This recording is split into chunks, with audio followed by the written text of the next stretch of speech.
So it's the Too Much Time on Your Hands YouTube channel, and considering the amount of love, in fact, devoting an entire episode to this game, is it any wonder that there's a Let's Play of Inside on our channel?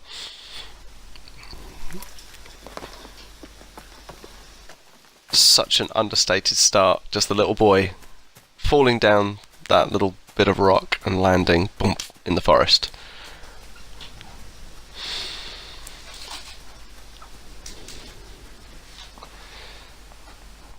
So you see, there's all these kind of echoes of Limbo, just alone in the forest, black and white, dark trees, but the only subtle difference is this time the boy, your character, has colour. He's got his red jumper, his black trousers, you can see the colour of his skin, you can see the colour of his hair, and then little subtle differences, lorries, other people, tanks, like little tanks with portholes in the middle of the forest. What's going on? It's weird, it's mysterious, it's Playdead at its best, it's just excellent. Two dudes in the forest, just wait for them to pass.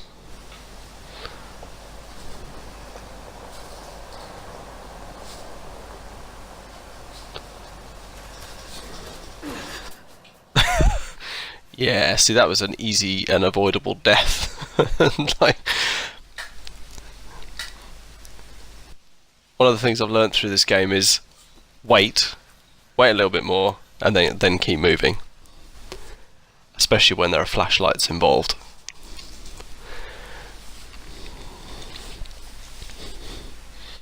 Now I can go. And run. So what are these tanks with these pipes in the middle of the forest? What's going on? See, I like this a lot as well. It's the early bit teaches you how to play. Teaches you to push over a box, to climb up it, to climb up the wall, to fall down. But it's all part of the story. Even though you don't really know what's going on right now. The little boy, what's he doing? Where are you running? You're obviously hiding from these people. What do they want? What do they want you for? What have they done? What have you done? And watching this back and recording the voiceover, I realised that every single time I've played this game from the start again, I've walked straight past that box that you're supposed to push down into that little hole. So it just goes to show there is replay value in this game. And hoip, up there.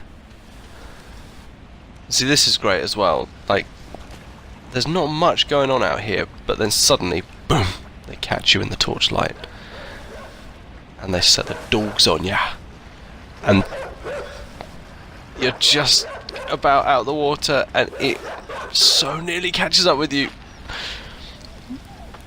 And this is what Playdead games, I mean, Limbo is well known for tricking you into dying, whereas Inside, right, like I said, Limbo, you were tricked a lot into dying.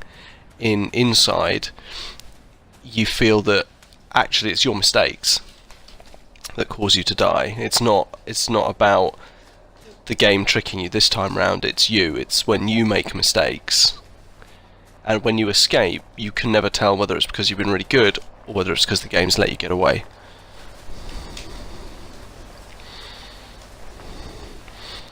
This is so cool. It's like out of a movie or something.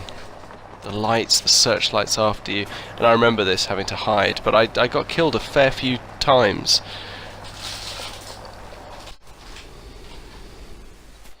I got killed a fair few times the first time I played this game at that section. And then we're back to that Limbo-esque landscape again. White light, dark trees. The only thing breaking the darkness are the headlights of the cars.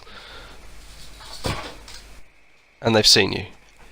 And suddenly the little boy is running. And I love this, it's really dynamic. According to the story, your character can suddenly run faster, jump higher, but only if it's contextually important. And, oh shit, I forgot about this. Bollocks.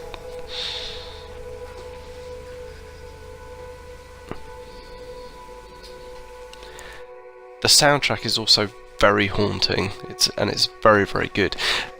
There's I'm pretty sure everyone knows this anyway, but Playdead famously recorded the music for this game through a human skull.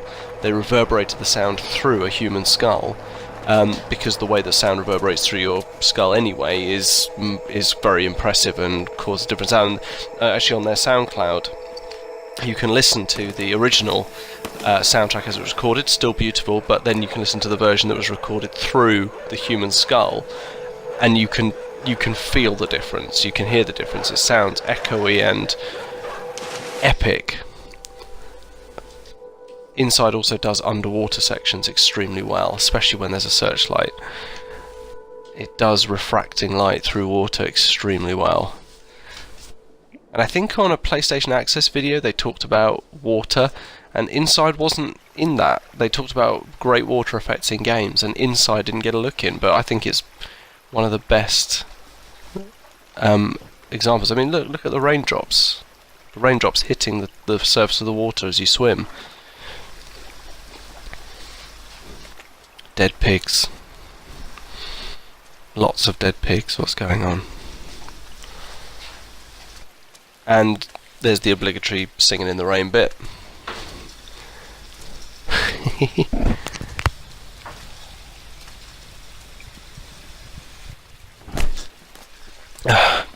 Sorry, I just had a drink of coffee there. And this is one of my favourite little comedy moments. You jump over the fence and it swings open behind you, realising it was a gate. And the little boy, animated, even looks behind him in sort of shock, or sort of indignation that the gate dared to open behind him. And the cornfield is cool. The cornfield is very cool. What's that, a firefly?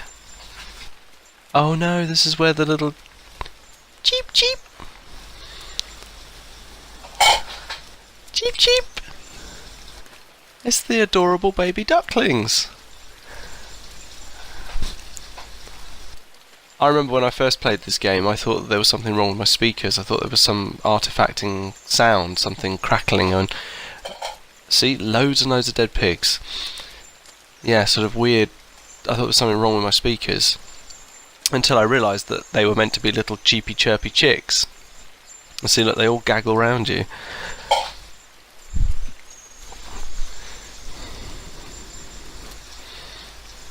And up you go. It's just sweet, they just gaggle around you. It's almost as if they've been left on their own for so long, and then they see you and they think, oh, maybe someone's finally going to look after us for a bit. But maybe not. Stand and look at that for a little bit. What's that? A handle. Where's those cheeky chirpy choppy cheeky chop chicks?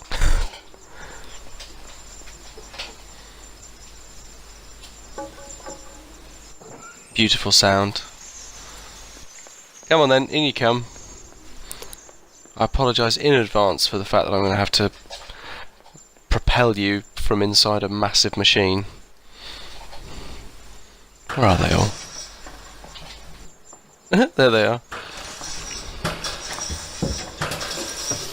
I always like the fact there's one little straggler in the baby ducklings.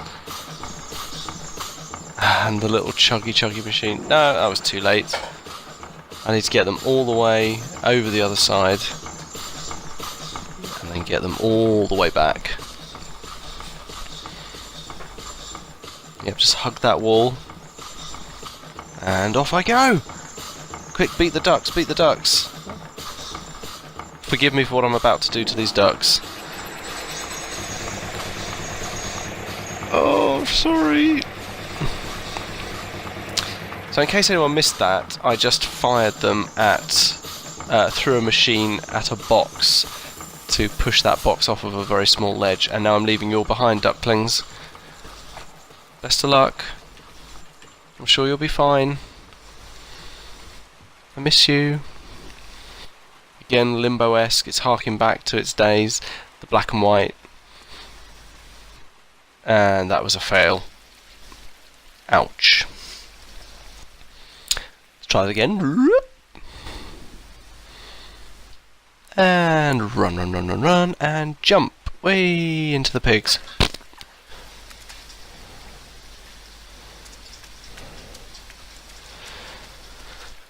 Oh yes, another jumping puzzle.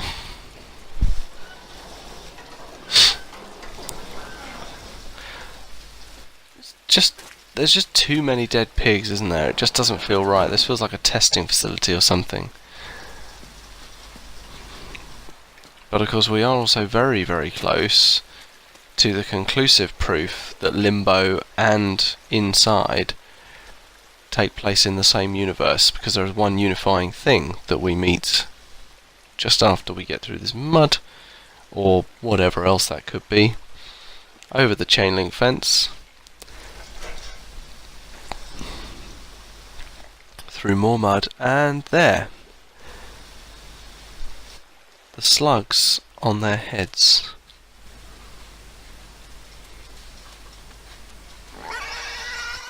Oh god.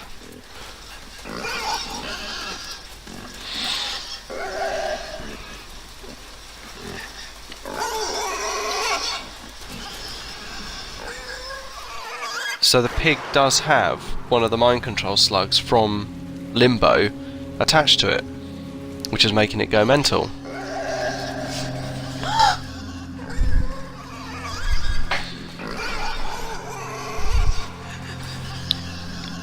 If you heard a gasp just then, don't worry. The missus just spilt a coffee, but not onto her, just on the floor. Oh, poor piggy. Bumped his head. And there you go. The slug is off. The horrible mind control slug is off it. And now it's just chilling out.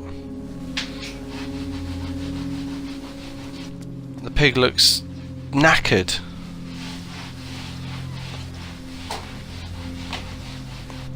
Poor piggy.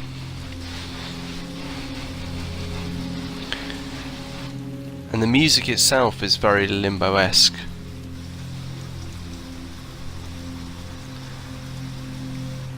That nice kind of... there's dread, there's kind of rising dread. And the people you can see in the background are a hint of what's coming, as is that yellow light and that headset of everything that's to come. Everything this story is based on. That's your first 12 minutes. Thanks very much for watching. I hope you watch the next bits. See ya.